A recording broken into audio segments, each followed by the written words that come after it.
It's always a pleasure coming here because we can share what our thoughts are. I always say to people, when politicians are on TV, they usually say what people want to hear.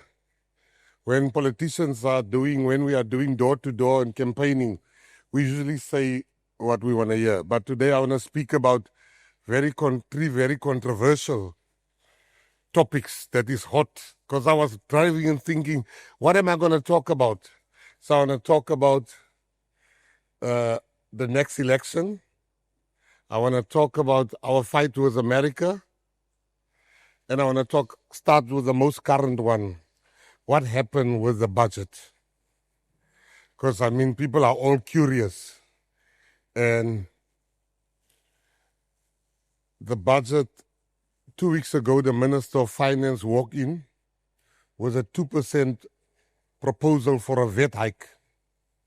Instantly, we speak against it. All ministers. I think there was one minister that said, no, the VAT hike should continue. You should continue with putting 2% VAT hike. But everyone, in one voice, told him, no way in hell will you put 2% VAT hike. The Minister of Finance then said, guys, we have to present the budget in 10 minutes. We said, well, not today. We have to discuss this. We got to fight about this. We then went from where we were to Parliament. At Parliament, they asked for a postponement. So 2 hours between us deciding we are not going to pass the budget, we are not going to agree on the 2% VAT hike, and walking out of Parliament. We walk into posters, we walk into news media headlines that said the following: the DA is fighting for you against an ANC VAT hike. I called John. I said, John, what the fuck?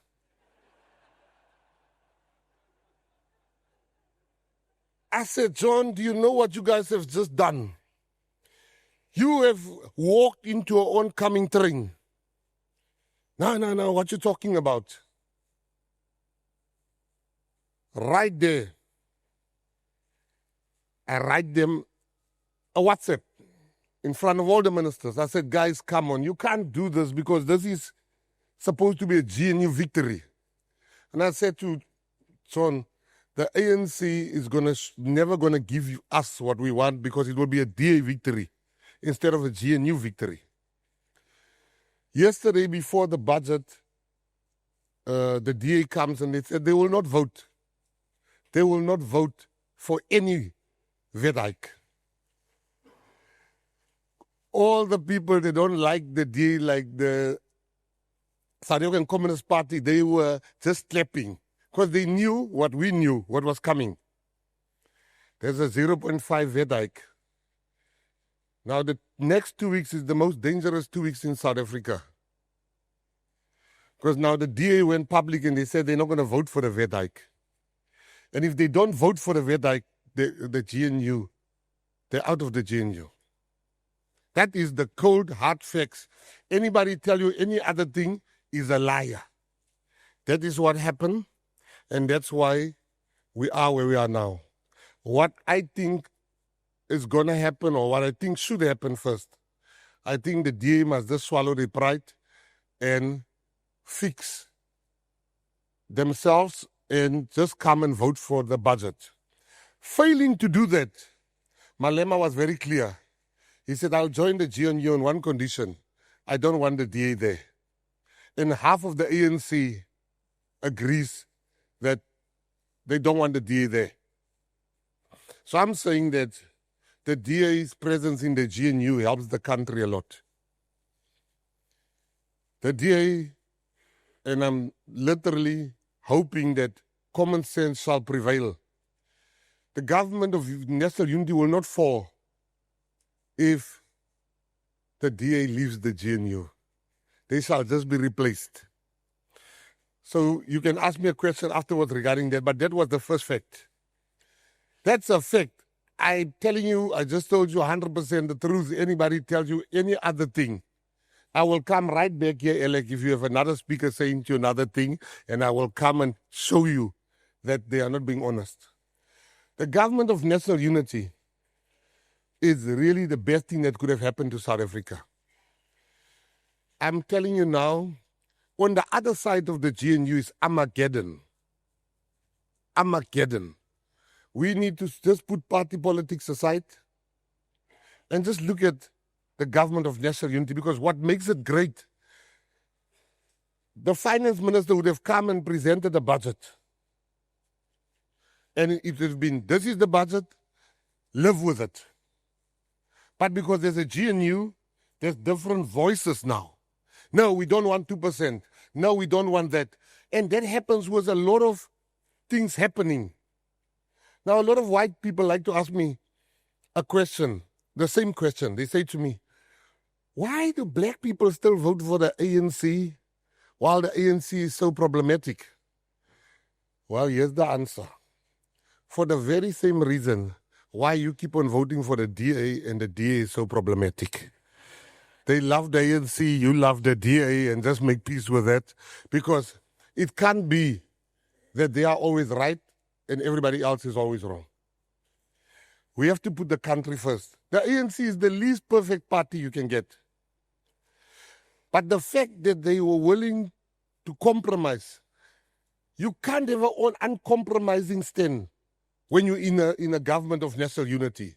You can't come and say my way or the highway. It doesn't work like that. It's like being married and you say it's my way or the highway. That marriage will never last. The second thing I want to speak about is America. And then I want to end up with what I think is going to happen. And Alec is my witness. I've never gotten it wrong when it comes to predictions. And Alec is big enough to say, you've given me 9 predictions and they were all spot on. It's not because I'm smart or anything like that, far from it in fact. It's just because I'm a realist. I don't say what I'm feeling. I'm saying what the reality is on the ground. I want to speak about America.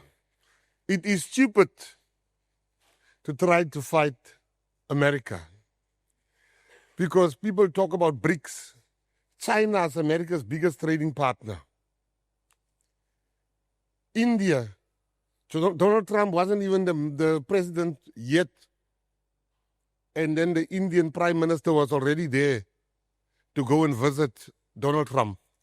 Russia is jumping at a chance to restart the relationship with America. Why is it that we are South Africans, and I'm saying that anybody that says America should go to hell should need to get their heads right, because America is our second biggest trading partner. PEPFAR has kept many South Africans alive, and we must be honest about it. We can't afford this narrative that we are anti-American. Once you take money from people, they have a right to have an opinion about some of the things that you are doing. You can't take money from people and don't want them to have an opinion. America has a particular opinion about us. I happen to share some of the opinions they have regarding the friends that we choose as South Africa. But I see there's a lot of South Africans that says nothing about the lie that's being told. But you see, we're all going to pay a heavy price if we continue this lie of a genocide. What type of genocide is this? And you should speak up about it, because it's not the truth, because it's America today. And once people believe there's a genocide, and that's just bullshit. There's no genocide in South Africa. I know it, and you know it. How can you have coffee in a genocide and sitting here, 90% of you are white, but the word out there is that you are being killed? That's not true, and we should fight that, and we should speak very loudly about that. We only have one South Africa, and if this goes, there's nothing for us. There's no genocide in South Africa. South Africa is not totally innocent, in my opinion, that some of the friends that we keep I totally disagree with as a country. And I think that they can call me all sorts of names, but I think that we should fix our relationship with America. I think South Africa is the one country in the world that shouldn't even have enemies. We are the children of Mandela. I mean, where would our enemies come from? We don't hurt other countries. I think we are perfectly positioned to be friends with everyone. Then the next election, I want to talk about that.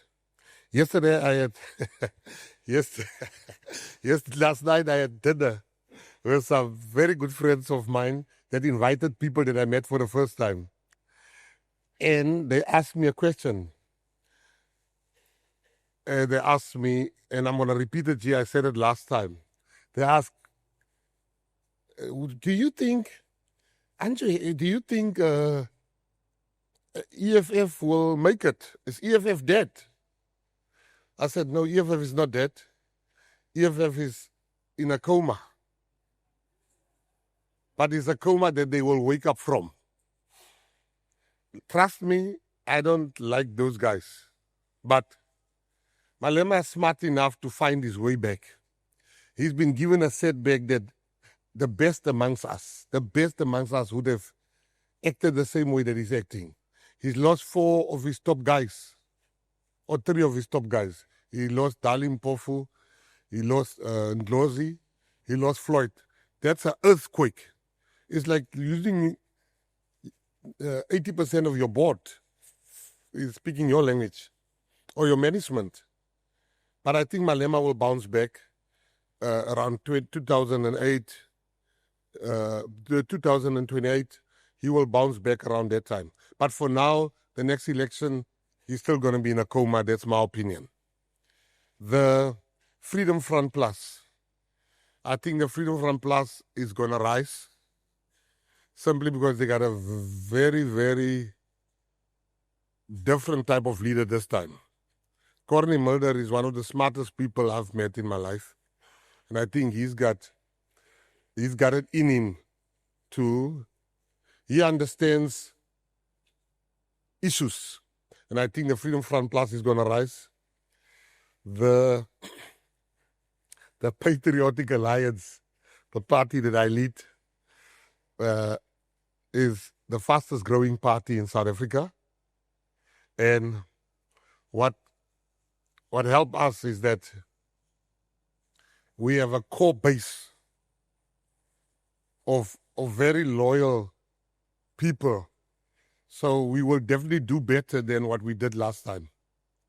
The ANC, I think the ANC is in much more trouble than what they are willing to admit. The ANC is in serious trouble simply because there's certain people in the ANC that is more concerned with 2027 leadership than the 2026 election. Now that's a big problem. You know, if a person politically can't realize that 2026 is much more important. So the ANC is in big trouble because they're having the elective conference to replace, to stand as the next leader of the country and the ANC per se in 2027. And that is a massive problem for them. A massive problem because their attention is not fixed on 2026, but their attention is fixed on the leadership. If you ask me which party except the Patriotic Alliance, the DA. The DA is in big trouble. You see, the DA has, and maybe you want to hear this, but you're going to hear this today. When I meet people in the Western Cape and they say to you, the DA is doing such a great job, I already know this person doesn't understand what's happening around him.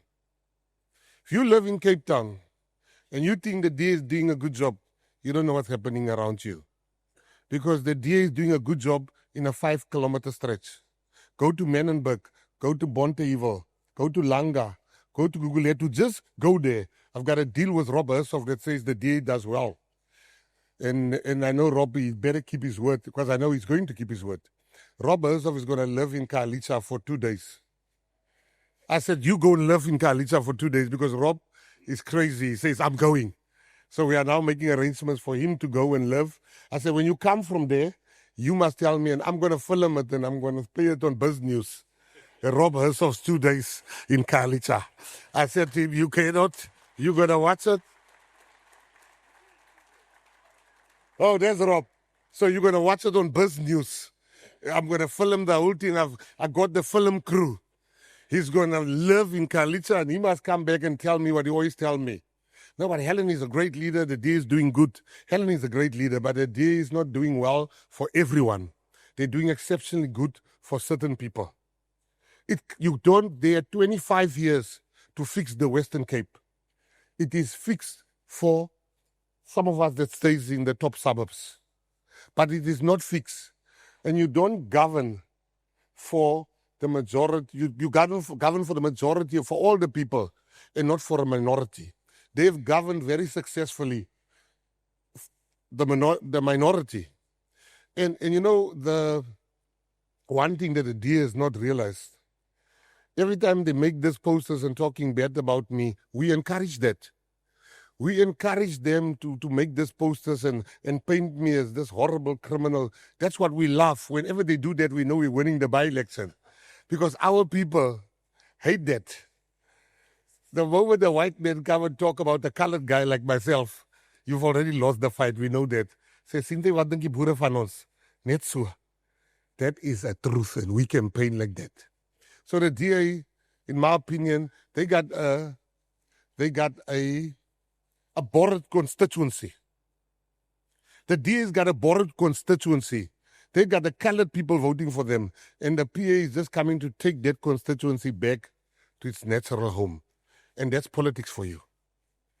So I think the DA is going to go down, not drastically, but I think they're going to go down. What do I think about MK?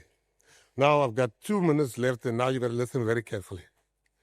MK, yesterday I had dinner with some friends of mine, and they called other friends, and the one lady said, I'm too horrified to eat, was what you just said. I said, well, ma'am, that's your problem. But you asked me a question, and I answered you. Jacob Zuma, a lot of white people can't get it your mind can't comprehend the fact that Jacob Zuma is the most popular man in South Africa. I'm going to repeat that. The most popular man in South Africa is Jacob Zuma. Don't ask me, I know your mind can't comprehend that. He's the most popular man in South Africa. He came out of jail, and within 4 months he built a party that's the 3rd largest party in South Africa. Do you know what? This is a man for 10 years that has had negative newspapers every day. If I think Cyril Ramaphosa is the strongest member in the ANC, if there was no Cyril Ramaphosa, Zuma would have already finished the ANC, I can promise you. Because the ANC always had unionists, people that come from jail, people that were in exile.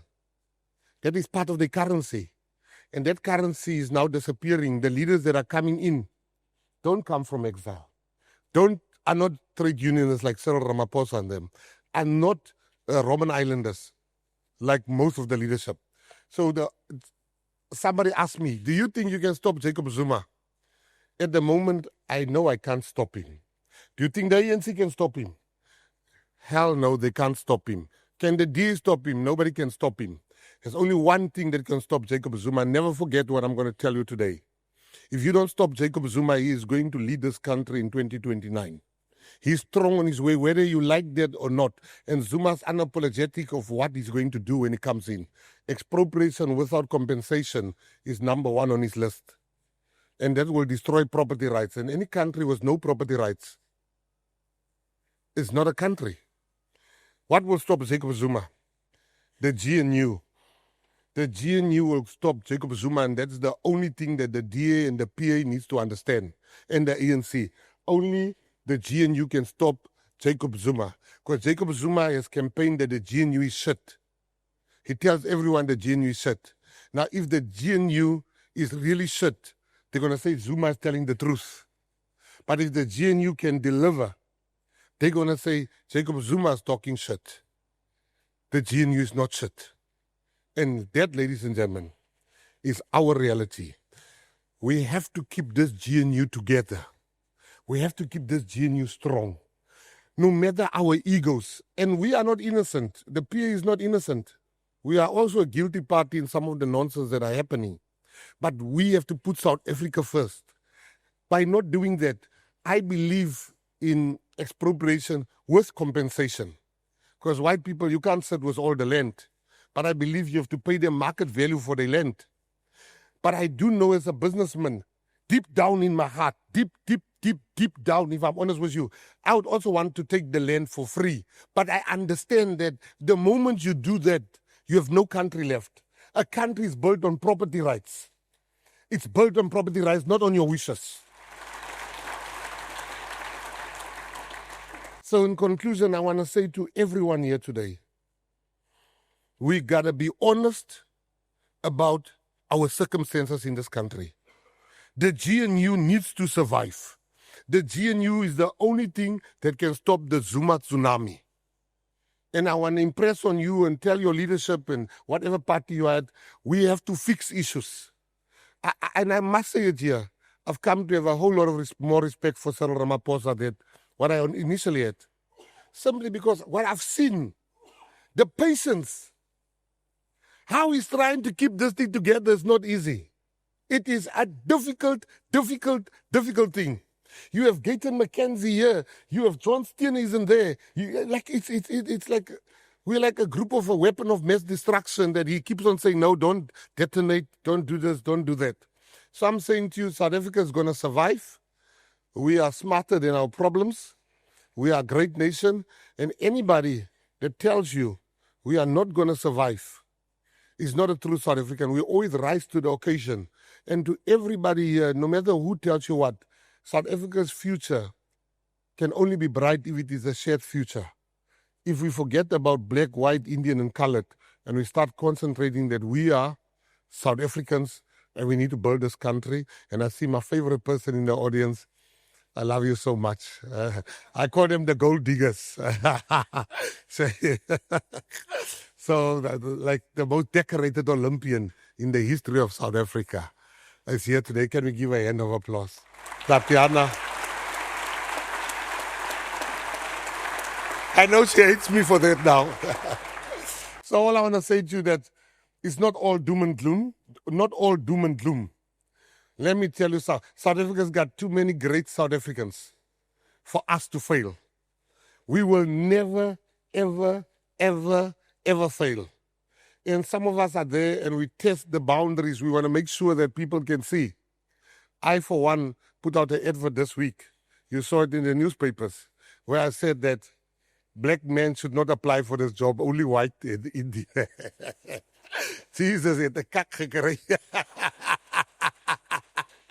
But then all my black friends like, what the hell, that's racist. I said, but you've been having adverts like that. How do you think we feel? I'm a colored male. Now you know how we feel. So all I'm saying to you is that we gotta build this country. We have only one South Africa. I've traveled the world. There's no country for South Africa. There's farmers, they want to go to America. One thing about farmers, they love Afrikaners. There's specific things they love, specific to them. Biltong, Radio Sonder Grense, Ouma Beskuit, rugby, daar's fokol van hy kak af. Thank you very much, nice speaking to you.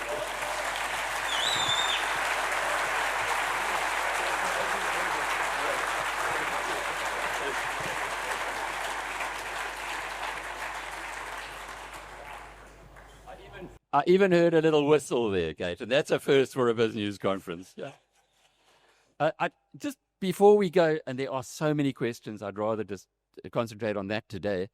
But I want to ask you about one of your pet subjects that you didn't touch on, which is huge in the north, and that's illegal immigration. Now, I know you gave the DA a hard time, but imagine you in their shoes in Cape Town, and you've got a flood of people coming. You know they're there. You're going to a restaurant in Cape Town. It's Zimbabweans. You go to certain parts of Somalians, Ethiopians, etc. Now, I don't know how many of those people are legal. Please God, they all are. But you've been very strong on that point. It must be hard to to sort out the infrastructure if you've just got this flood of people coming through?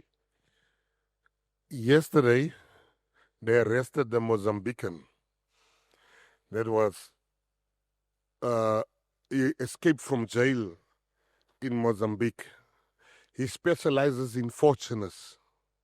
They hijack, kill people that drive fortuners, and they move it to Mozambique. That's what he specializes in, fortuners. He was arrested in Sandton yesterday. Now, why am I mentioning that? A year ago, they arrested a security guard in Franschhoek that was responsible for the killing of hundreds of people, thousands of people in Rwanda. So many of you here called me xenophobic. I've embraced that. But here's the issue. This is the uncomfortable thing that you don't want to hear, but you're going to hear today. Illegal foreigners working in your houses, working in your businesses, you don't vet them. You leave them with your children, you don't know who they are. Some of them, when they're in jail in Ethiopia, when they get released from jail, they come to South Africa. When they're in jail in Zimbabwe, when they release, they come here. All illegal foreigners need to leave this country. You stand, you say, it's subtle racism.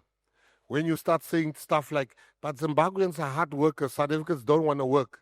No, it's not about South Africans don't want to work. It is your racism that you are hiding, that you prefer a foreigner because they have no rights, they have no union, they have no recourse. I'm saying to you, illegal foreigners are the biggest problem facing us.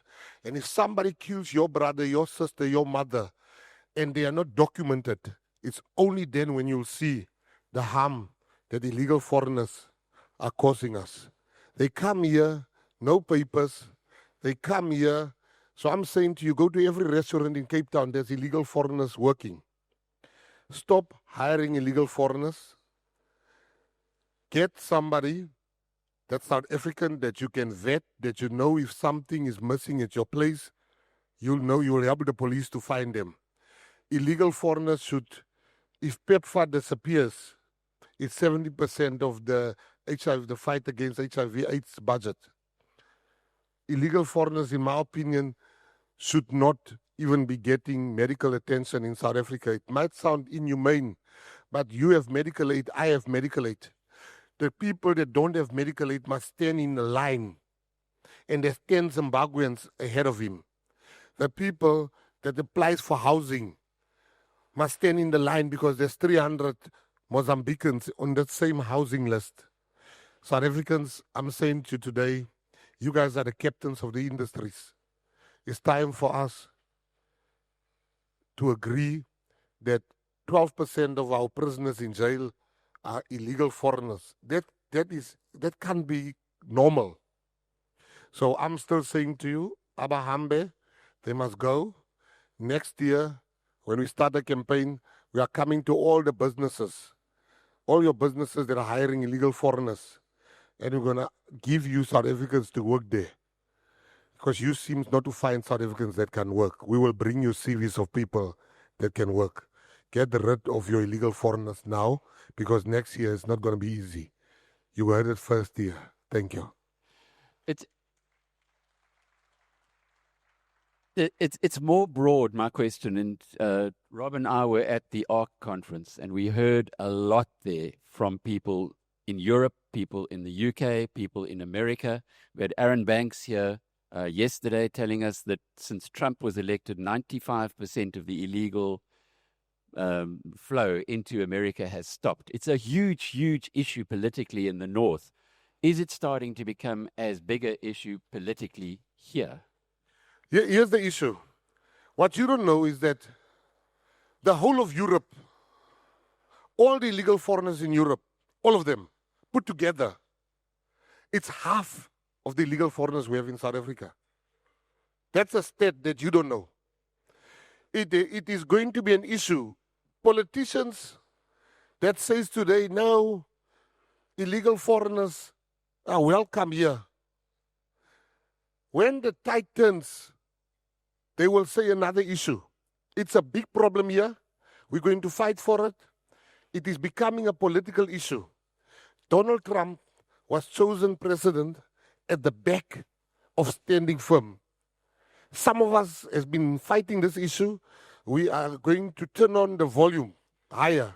We are not going to turn back. It is the biggest issue facing this country because South Africans will not continue to watch the majority of these people hiring illegal foreigners while they don't have jobs. Sooner or later, shit is going to break out. We must prevent that from breaking out. They've taken advantage of our country. It is time for them to go home. And most of you in this room are the enablers. You are the enablers. When there's xenophobic attacks, and we pray it doesn't happen, you played your role in that because this is South Africa for South Africans. And when you have illegal foreigners here, the governments in Africa, where they're coming from in the rest of Africa, they love sending the young males here because they know they're the ones that can topple them. They're the ones that can march against them. They're the ones that can protest against them. So they send their problems to South Africa. We have enough of our problems in South Africa. Those problems need to go back. You know, when I introduced Rob yesterday, I said, Rob and Gayton McKenzie are friends, not surprising, because they don't have filters. They tell it as they see it. So thank you for sharing that with us. Let's get on to the questions. Justin Fenn says, to show that the GNU is the way forward for this country, can you share with us some of the successes that you've achieved as Minister of Sport? Also, what are the top priorities for your portfolio? Right. Well, I'm going to have to sit here the whole day if I have to talk about the successes I've already achieved in sport. I think the first one for me is I have a different belief when it comes to the debate about black inclusion in sport and white inclusion. This is a debate that's been going for 30 years. That you can't have, I believe that you can't have equal outcomes if there's not equal participation and equal entry. I believe that we need to start over again and give children the same opportunities first. Because once you look at our Springbok team, when people get the same opportunities, like Sia Kolisi and them, he went to a school, to Gravrinet, I think. He went to private school to play rugby there. And look at where he is today. So people just need opportunities. We need to create more opportunities for previously disadvantaged players through the ranks. And at the end, I think you need to have your best team. But as I believe in South Africa that your best team is a white team, like in cricket, that's not the truth. Just give people opportunities and let... I mean, you look at Rassi Erasmus. He's got so many players, white, black. Well, I haven't seen an Indian yet. But he's got so many players, white, black, colored players coming through. The main thing for me is give people, and that's what I want to bring, let the best man play, and the man that is great, but there's no infrastructure himself and has got no opportunity. Let's give them the opportunity. In sport, I've achieved so much. I tell you, let me tell you, I got a call one day. This is still the funniest one. Minister, we have no money. We are at the airport.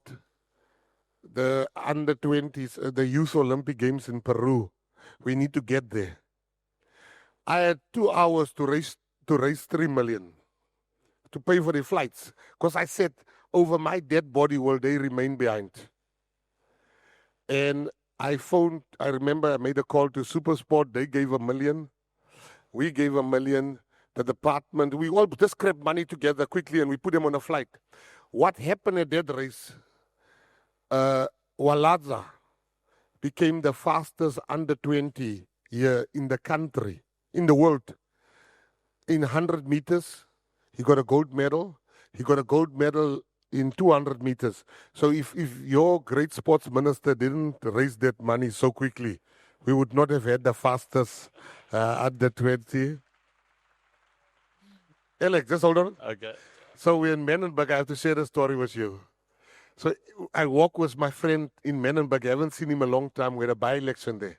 So wherever we walk, we go from Menenberg, we go to the waterfront. to go and eat. And people kept on saying to me, Minister, van hier, Minister is wen ons. Minister, since you're Minister, we're winning.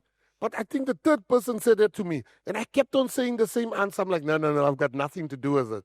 No, I've got nothing to do with it. No, The fourth time he said to me, my Peru, sy is ook maar lekker dom, jong. Ek sê, why? Ja, my Peru, die mense sê is deur jou. They say it's because of you.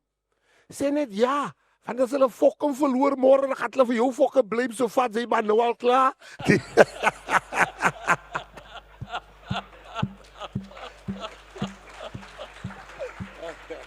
Ja, te veel Engels hier in hierdie. But anyway, what a great story.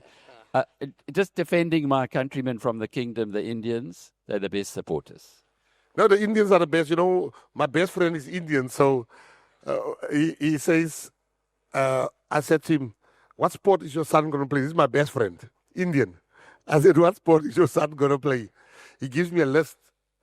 I said, no, but you must put soccer there. He said, no, we Indians don't play soccer. When we have a corner, we open the shop, in the corner shop. Okay, Helen Zilla. She says, please note that I have to chair a federal exec meeting at 8:30, so I had to slip out of Minister McKenzie's speech. I'm not walking out. I apologize for this. It's a price I pay for having a job that continues when I'm out of town. So there was no walkout. You know, there's this wrong perception. I personally, on a personal level, I say very begrudgingly. Helen Zilla is a wonderful person. Forget politics. Helen Zilla is a wonderful person. I've been to her house. When you agree with Helen Zilla, and they say, when I agree with Helen Zilla, they say, you, Helen Zilla's tea boy. And I always laugh because when I went to Helen Zilla's house, she was making tea for me. And I had the urge to record it there, and I thought, no, let me not. I remember I went to Helen Zilla's house for the first time. And when I got there, I'm like, Helen, I think you gave me wrong directions. She said, no, are you at the gate? I said, yes, come in. And I went in, I'm like, Helen, is this your house? This looks like an RDP house. House is very tiny, there. I said to Helen, I think you wrongfully, corruptly took an RDP house. I can tell you Helen Zilla is feisty. The DA will be worse off if Helen Zilla is not the leader. I wish they can get rid of Helen Zilla. I really, really wish that. I wish they can get rid of her for my own selfish reasons. Helen Zilla, when she's on the ground, doing door-to-door, people just love her. And I hate the fact that some of my own people love her. And I just think that people mustn't. I've got great respect and admiration, but I hate her politically. Not for her views, because she's a rival. And I just think that Helen Zilla is probably one of the best South Africans we've ever had in this country.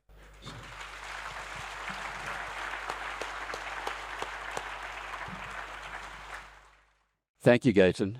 There was a wonderful book that R.W. Johnson recommended at the previous BizNews conference called Team of Rivals, and it explained how Abraham Lincoln put together these rivals. Who knows? Maybe that team of rivals is you laying the ground. I'll put Helen Zilla as the Minister of Police.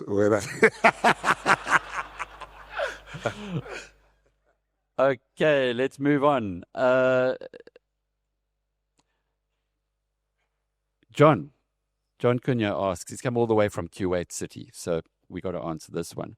Assuming that there was a cabinet reshuffle tomorrow and you were no longer Minister of Sports, what positive systematic legacy do you leave behind that can continue? And in this regard, who would you pick as the next incoming minister? I think the first thing that the legacy I want to leave is that, the majority of people in this country, the federations in this country, and they might hate me for this, but that's okay. I think we have the most incompetent people in some of these federations. They will fly business class while the athletes don't even have money to get to the different sporting coats.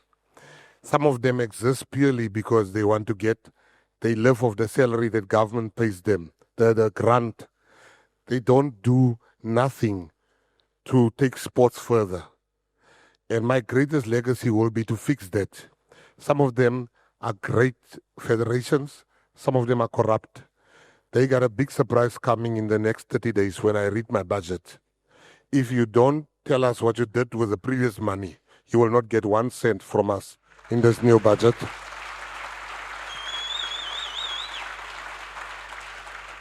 We got to change. We can't, a country like ours can't send so few Olympians to the Olympics. We are a great country. I already reached out to people like Tatiana and I said to them, you can't be lost to swimming. We still need you to come and help us create the future Tatiana Smiths. And I want to say in the sport, when you look at South African sport, we are the best in the world in some of the sporting codes. And yesterday, we finalized the budget. And the strangest thing happened. You would not believe this. True story. I've implemented my own DOGE in my department. I am Elon Musk. So we are sitting with the people that are paying the money, the finance people. And she's laughing because she couldn't stop laughing, one of the people in my office. And we went with a ruler, line for line. Tell me who is this and why are you paying this amount of money? It has been happening for 2 weeks. I can tell you horror stories where they paid money and they don't know themselves what that money is for. And when you push them, they'll tell you they found it like that and just continue paying. So what we're going to do, we're going to bring VAR back. That will be my biggest legacy because soccer is the most watched sport here. And there's a lot of corruption happening in our soccer. There's a lot of stadiums being vandalized whenever a decision goes against a particular teams, all particular teams. So I'm bringing VAR. The excuse has always been it's expensive. I've made provision with all the savings in my department that we are going to pay for it and then corrupt the referees. Their time is over. We are going to move with times. So that will be one of the things I'm extremely proud of. And the fact that I've said no new stadiums will be built. No new stadiums will be built. We're going to fix all the swimming pools that are broken. We're going to fix all the infrastructure because people just want to put out tenders. We must fix what is broken before we build new stuff. We still have very good stuff. Yeah. DOGE in the Department of Sport. I mean, this is, and arts and culture as well. No, sport.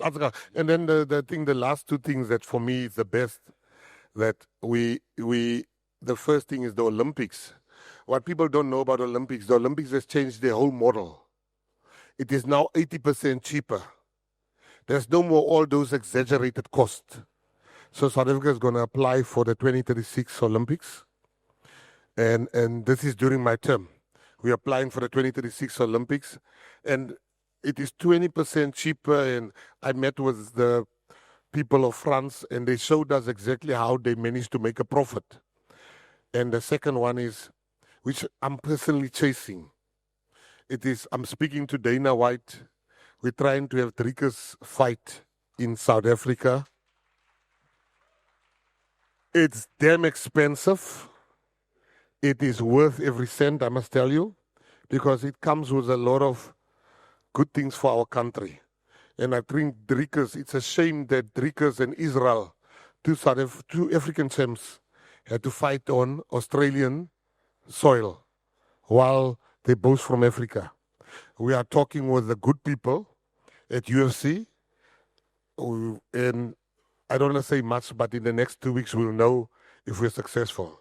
And then my favorite, we're definitely going to bring F1 back to South Africa.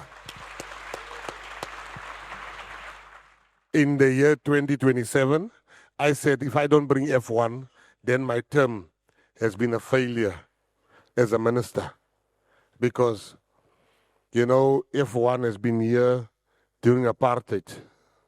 How can it not be here? F1, if you're in Monaco and you are in Imola in Italy, I think it's like 600 kilometers. There's 2 Grand Prix in the radius of 600 kilometers. And the whole African continent doesn't have one. It can't be right. So F1 will definitely come. And with me, the sports person, the person playing sport, that comes first. And not the minister, not the official. That is important for me. We need to look after our sports people better. We need to look after our artists. And we have all these plans. My budget is in a month, and knowing Alec is so good, he will make me talk about all the good surprises I have. I'm stopping right here. Watch my budget in 2 weeks or 3 weeks. Thank you very much. So last night, your favorite South African, Tatiana, was sitting here. Not here, it was here. And she was telling us, we had a wonderful conversation, and you know her, she's really classy. But in Davos this year, I met Kirsty Coventry. And Kirsty Coventry, a great swimmer, like Tatiana. In fact, she's the most decorated Olympian on the continent. One day she was sitting at home, and the president of Zimbabwe said, and our Minister of Sport is Kirsty Coventry. She never knew, but she's done a fantastic job, such that she's now moving on to become the IOC, potentially the next IOC president of the International Olympic Committee, which will be good for us for your bid, no doubt. Would you be bringing your favorite South African into swimming? Tatiana's, I always say to people, when you work with people, you require one thing. You require good art. And she's got a brilliant heart. She's got empathy. Tatiana is the type of people that I would even say should lead the country, because they will lead with empathy. And when you lead with, I know she would never do it. She how she looks at me is like, yes, fucking mal, you bad. But I'm saying that I've got so much respect for her. In South Africa, when I became the sports minister, this is interesting. I always wanted to be the Minister of Home Affairs for obvious reasons. And when we're talking, they got a brilliant strategy. They hang out with you, the ANC. And then they start asking, what do you think you want to be? And I said, the sports minister. And he said, if you don't become the sports minister, I said, police minister. And they pushed me to say, what is the other thing you'll accept? And I went on my WhatsApp group with my close friends. I said, guys, what other ministry do you think will suit me? Like one man, they all said sports. And I thought, no, they know me better. But I subsequently learned that it was for selfish reasons, because they're a bunch of cheapskates that just want free tickets.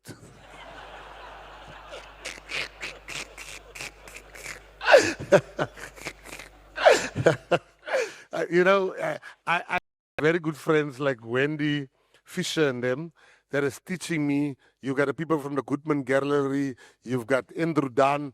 You've got Ismail Mohammed, I've got a lot of good people that teaches me about arts and culture and heritage. Sport, I've always been a super fan. I travel for sport. I was at the Rugby World Cup. I go to the Soccer World Cup. From 2007, I've been traveling all. So when you have the people, like, for instance, coming to tell me something in sport, officials, I know he's talking bullshit because of my knowledge of sport. So art, I've surrounded myself with very good people that teaches me. So Wendy, she's like the Mandela of arts. She's helped a lot of particularly black and colored youth.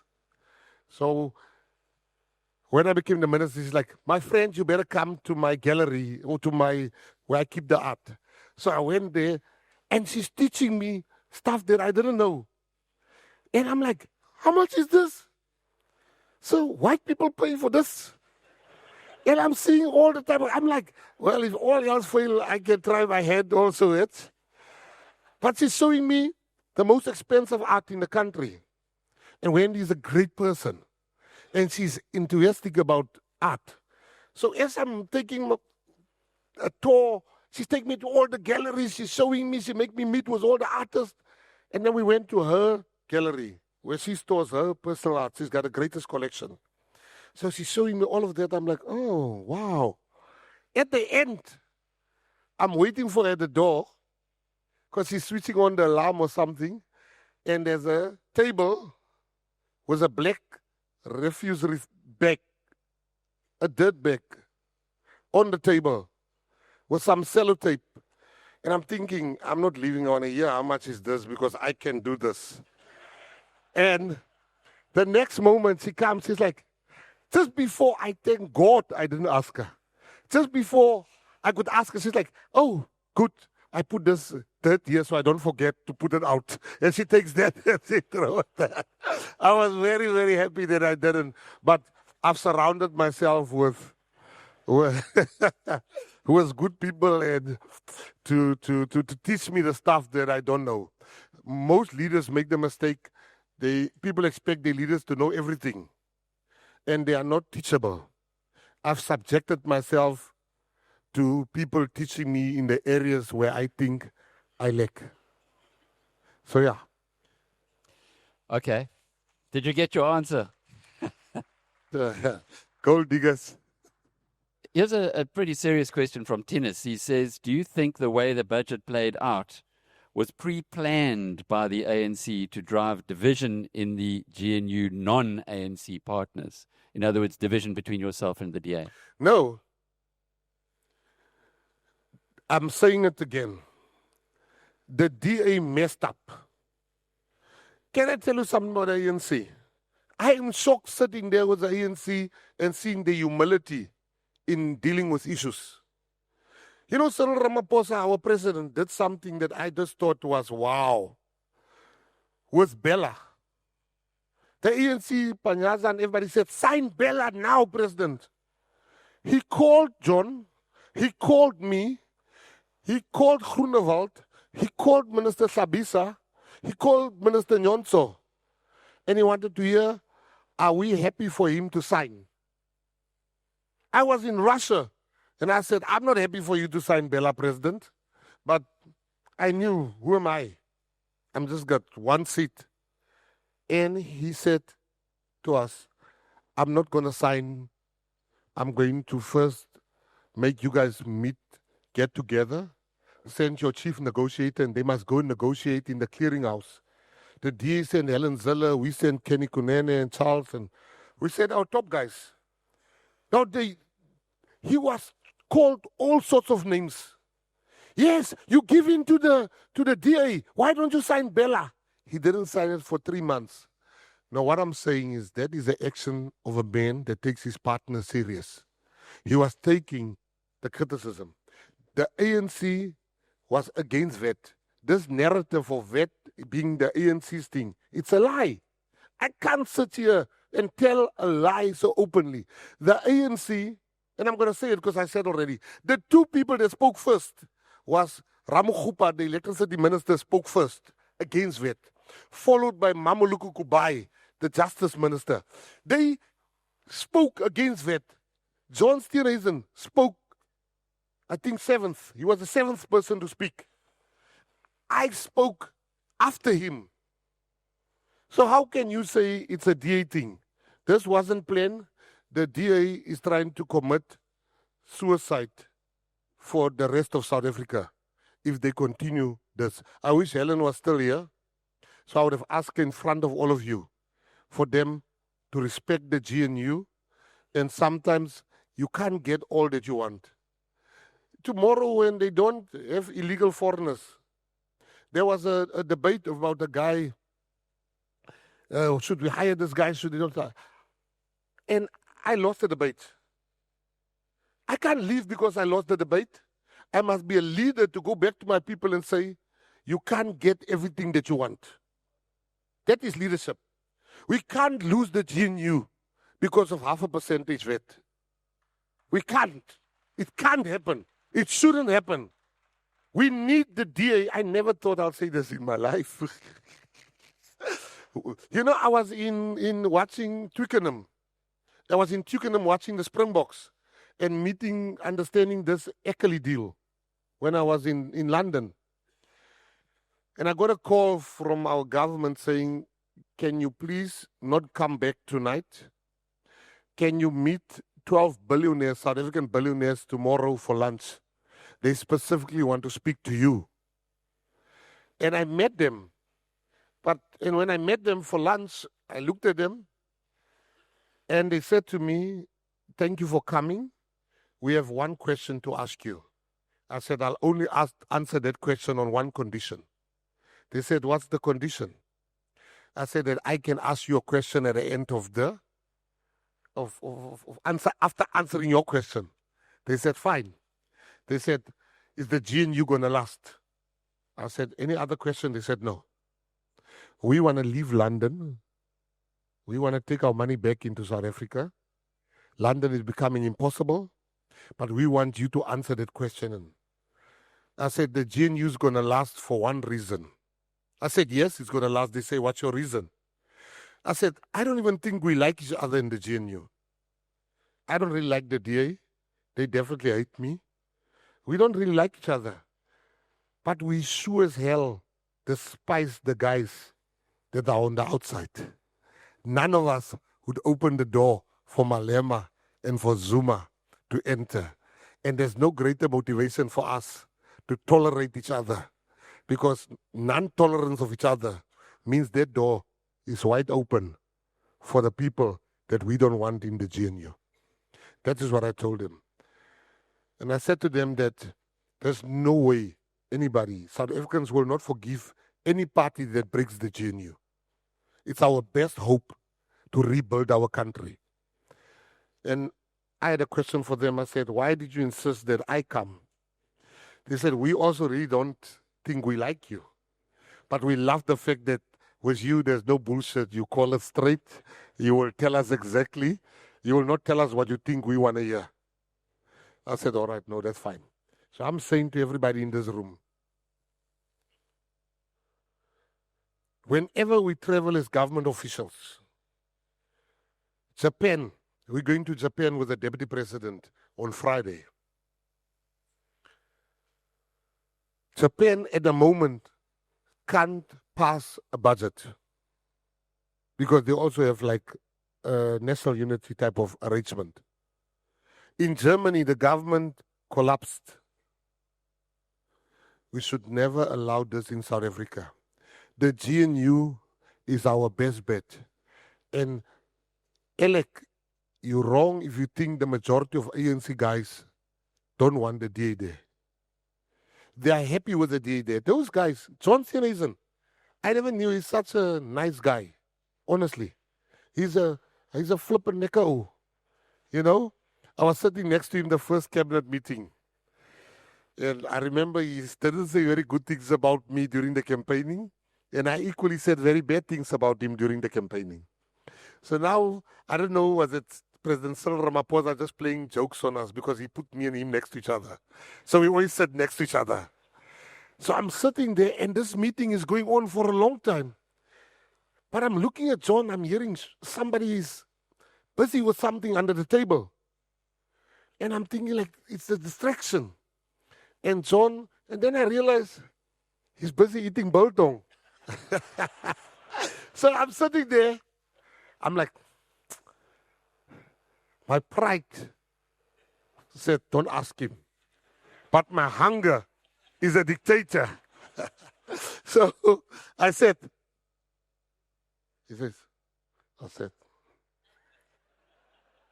he looks at me, I said, if you don't give me, I'm telling the president you are eating here.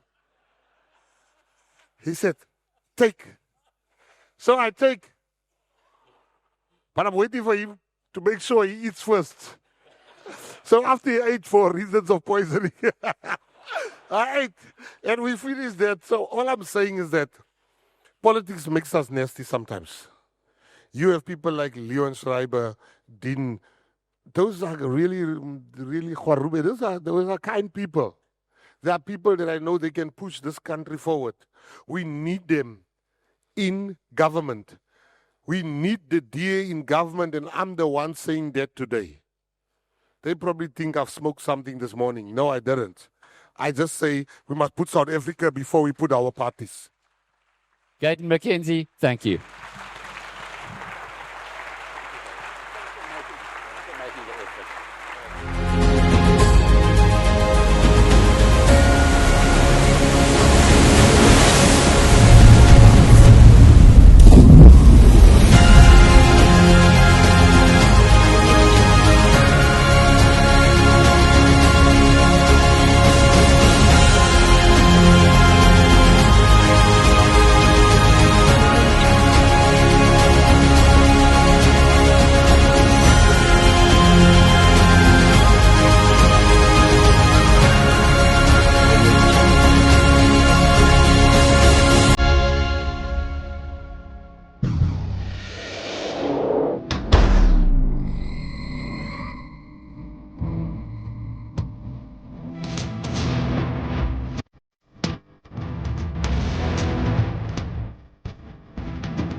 Right now, you can get the cheapest Forex rate around, right here, on Shift.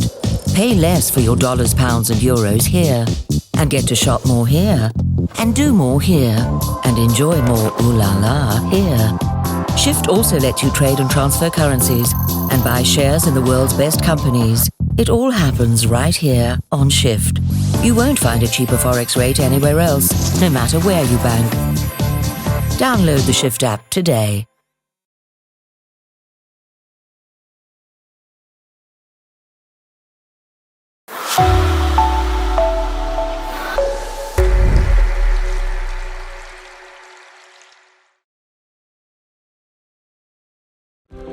In the world of business banking, projections, numbers, and your bottom line can often triumph over relationships. At Investec, we value both. That's why we understand that running a successful business takes endurance, drive, and partners who are willing to walk the journey with you. Make the move from business as usual to Investec Business Banking. Out of the ordinary. Downings is South Africa's leading marquee infrastructure company, proudly celebrating 25 years of excellence, renowned for creativity, innovation, and unmatched technical expertise. Our event marquees and semi-permanent structures elevate any project with style and sophistication. Whether it's a corporate event or a commercial project, we tailor every structure to meet your needs with world-class precision. Visit downings.co.za to consult with our expert team. Downings, your trusted marquee specialists nationwide.